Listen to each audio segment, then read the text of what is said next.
Just weeks ago, it looked like NASCAR had completely shut the door on Cleetus McFarland. Flat out. No warning, no buildup, just, "You're not running Talladega." And fans? Yeah, they felt it instantly. It wasn't just a schedule change. It felt like the beginning of the end before things even started. Because think about it. A deal with Richard Childress Racing was supposed to be the launch, the moment everything leveled up. But suddenly, it felt like it was slipping. And then, Monday happened. Out of nowhere, everything flipped. Cleetus didn't just come back. He came back louder. Back in the number 33 Chevy. Back on track. Back in the conversation. And the craziest part? This all happened right after something massive. Something nobody saw coming. So, yeah, we need to talk about this. Because this story, it's not slowing down. It's accelerating. Now, if you've been watching this unfold, you already know Cleetus isn't just another driver trying to make it. He's built something different. Millions of people, a full-on movement, the Freedom Factory, the chaos, the energy, the kind of content that doesn't feel polished. It feels real. And that's exactly why this situation hit so hard. Because a few months ago, he made the jump. Not YouTube racing, not backyard builds, real NASCAR. Daytona, Truck Series debut.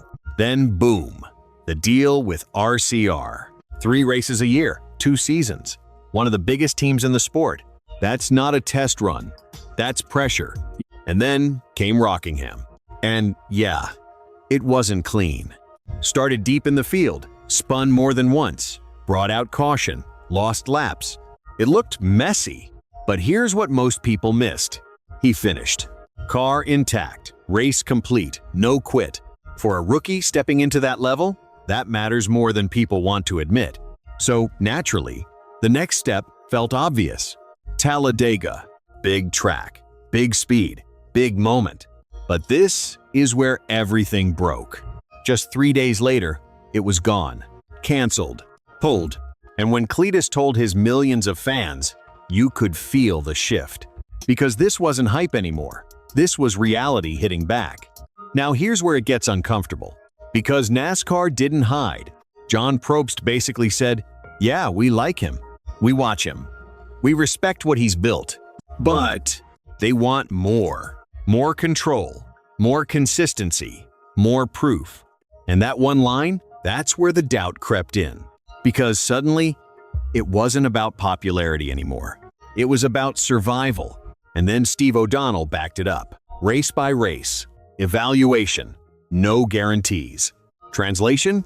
You're not there yet. That's a tough spot to be in, especially when millions are watching every move you make. And this is where most people expected things to slow down, maybe even fall apart. But that's not what happened.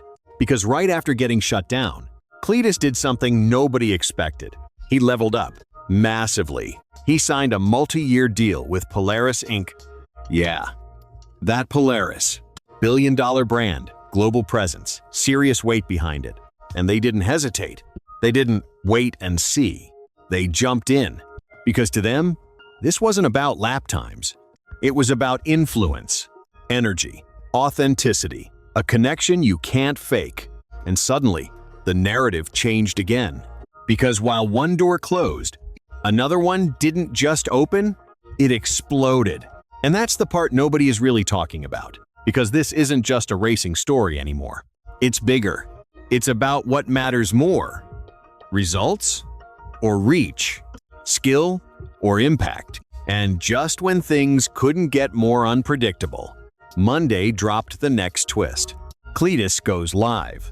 No big production, no dramatic buildup, just him casually saying, I'm back, May 30th, Nashville, number 33.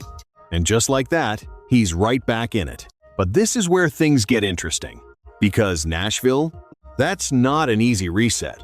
It's faster, bigger, less forgiving. A1. 3-mile concrete track that doesn't care if you're learning. This isn't Rockingham.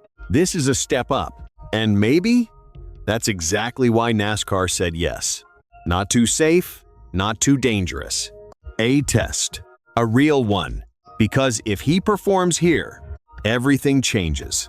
But if he doesn't, that door that just cracked open, it might slam shut again. And that's the tension nobody can ignore. Now add this. He was already showing signs of improvement. Kansas ARCA race, running top 10, looking comfortable.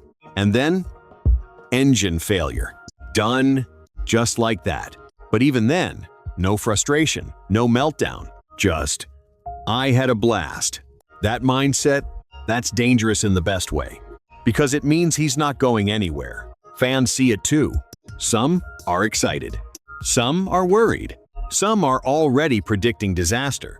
And yeah, even guys like Kyle Busch have questioned if he's ready. And honestly, that doubt, it's fair. Because this isn't YouTube anymore. This is the highest level. And every mistake costs more. But maybe that's the point. Because what we're watching right now, it doesn't feel finished. It feels like something is building. Slowly, uncomfortably, publicly. Like we're all watching this unfold in real time, not knowing which way it's going to go. And Nashville? That's not just another race. That's a checkpoint. So here's the real question. If he proves something there, do you think NASCAR fully buys in? Or are we still just watching a door, barely hanging open?